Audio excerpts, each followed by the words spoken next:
Batasi jam operasionalnya, jam bukanya sampai dengan jam 18.00. Lewat maghrib, toko-toko besar yang potensi untuk mendatangkan kerumunan massa sampai tidak teratur itu maksimal jam 18 sudah ditutup. Kebijakan yang lain silakan Bapak Ibu Camat melihat di tempat masing-masing. Kita berikan kewenangan untuk Bapak Ibu Camat melihat potensi mana, toko-toko mana yang bisa mendatangkan kerumunan massa yang tidak bisa diatur, ya, tidak bisa diatasi. Kalau masih bisa diatasi silakan, tidak ada masalah. Dia sudah menyiapkan cuci tangan, menyiapkan yang masuk masker dan seterusnya, apalagi suhu termogan dan seterusnya itu silakan. Tapi kalau sudah tidak bisa diatur, dikendalikan lagi, maka silakan Bapak Ibu Camat mengambil kesimpulan. Surati dia, sebagaimana Bupati menyurati toko-toko besar di Kabupaten Lombok Timur. Ambil contoh suratnya. Layangkan surat itu dan kontrol dia. Mulai dari Jenggi sampai dengan di Labuan Lombok. Kita amati banyak tempat yang mendatangkan kerumunan massa.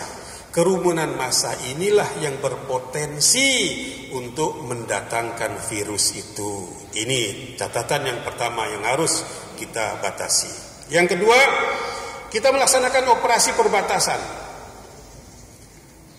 Sudah 3 hari ini mulai di Sukaraja. Alhamdulillah hasilnya menggembirakan. Selama 3 hari ini hanya 1 orang yang di rapid test.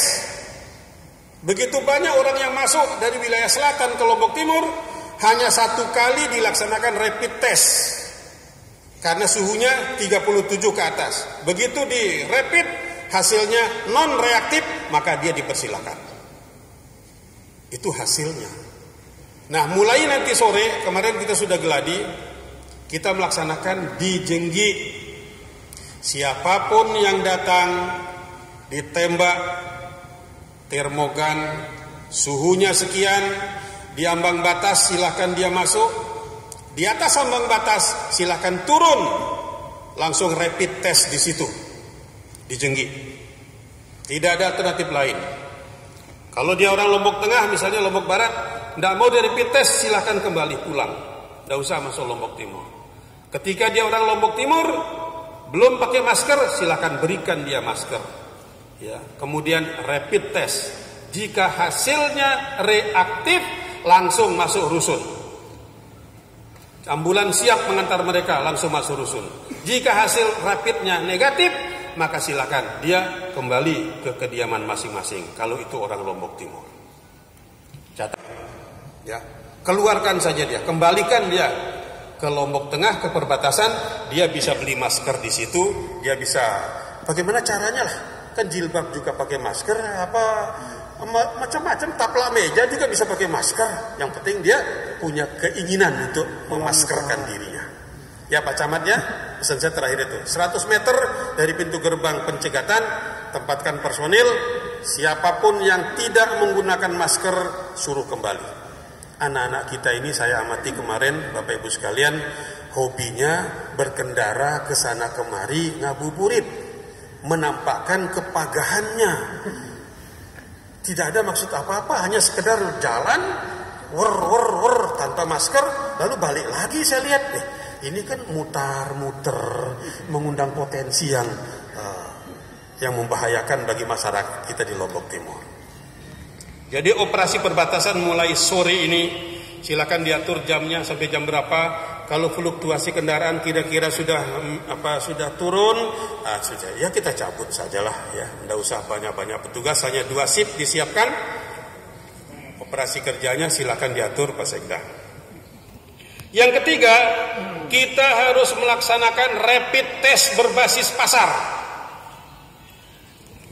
Semua pasar-pasar yang potensi mendatangkan kerumunan orang harus di rapid test. Saya mohon kesiapan Dinas Kesehatan, makanya hadir di sini Puskesmas. Kalau tadi dalam hal pencacahan jiwa, dalam perbaikan verifikasi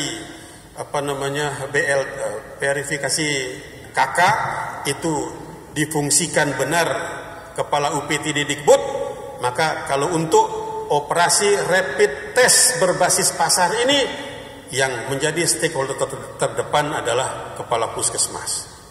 Ada 10 pasar yang potensi. Kita hitung mulai dari selatan, Keruak, Sakra, Pancor, kemudian Pau Motong, Mas Bagi, Aimel, Terara, kemudian sampai dengan Peringgabaya, Ogading, Apitai. Saya hanya 10 pasar. Kegiatan ini kita mulai besok. Kenapa harus kita mulai? Kita tidak akan bisa menjamin pelaksanaan beribadah di masjid tanpa kita harus menemukan sumbernya dulu. Sumbernya adalah kita manusia. Kalau dalam satu pasar ditemukan hanya 2 atau 3 orang yang di rapid test, nggak ada masalah.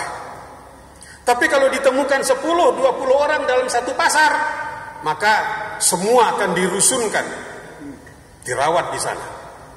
Karena itu tolong siapkan personilnya, ya, Dinas Kesehatan, Puskesmas di 10 pasar itu targetnya sampai dengan hari Kamis. Selasa, Rebo, Kamis kita tuntaskan dia. Lalu kita hitung dari operasi rapid test berbasis pasar ini berapa yang reaktif. Kalau reaktifnya banyak, kita akan evaluasi Jumatan itu. Belum bisa kita laksanakan. Tapi kalau reaktifnya sedikit, ya kita bisa berbesar hati. Kita akan melanjutkan operasi ini dengan operasi yang lain. Nah, itu pentingnya.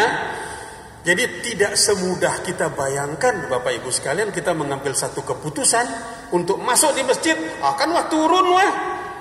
Kan wah narak wah. Bukan sesederhana itu. Kita ini 1,3 juta yang dijadikan sampel hanya 10 pasar. Sangat minim sebetulnya sampel itu. Tetapi daripada tidak ada sampel untuk mempertanggungjawabkan aktivitas kita, maka kita harus melakukan itu. Tanpa itu saya tidak bisa menjamin akan kita ambil keputusan Jumatan hari Jumat, hari raya Idul Fitri pada hari raya, tidak akan mungkin bisa tanpa data-data yang valid dan komplit dari hasil rapid test berbasis pasar. Silakan disiapkan maskernya. Begitu kita masuk pasar, siapapun yang tidak pakai masker di pasar itu berikan masker. Lalu kemudian ditembak. Suhu sekian, sendirikan mereka. Saya kira teknisnya tidak perlu terlalu teknis lah saya. Intinya itu saja. Siapa yang diambang batas suhunya, langsung sisihkan mereka rapid test. Di 10 pasar itu. Baru kemudian kita laksanakan fase yang keempat, yaitu rapid test berbasis masjid. Kalau pasar sudah kita tidak menemukan hasilnya yang signifikan, ya kalau 10-20 ya wajar lah. Satu pasar itu 5 ya wajar. Kalau 10 pasar menjadi 50 orang semuanya total bisa masuk rusun, wajar. Tapi kalau 500 tidak bisa berbuat apa-apa.